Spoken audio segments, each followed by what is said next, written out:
Bonjour à tous, j'espère que vous allez bien. Aujourd'hui, je suis à Campagne-les-Édins. Campagne-les-Édins est une petite ville qui compte, selon l'INSEE, 1945 campagnards et campagnardes. Ce bourg, situé dans le Pas-de-Calais, fait partie de la communauté de communes des Sept Vallées. Depuis mars 2008, c'est Michel Évrard qui est le maire de cette commune. La mairie est installée dans la rue Daniel Ranger.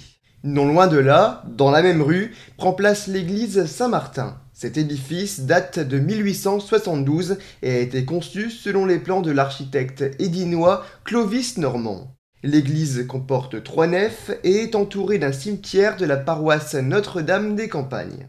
Juste à côté des marches qui mènent à l'église est implanté un monument aux morts.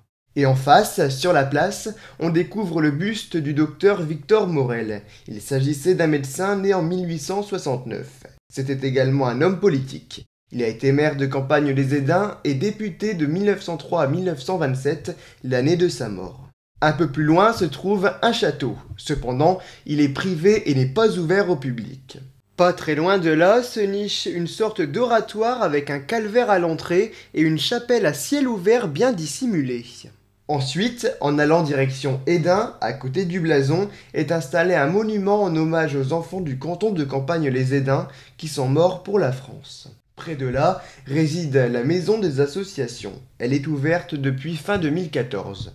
Et on poursuit la balade en empruntant l'avenue Moitié jusqu'au jardin public qui propose des jeux pour les enfants.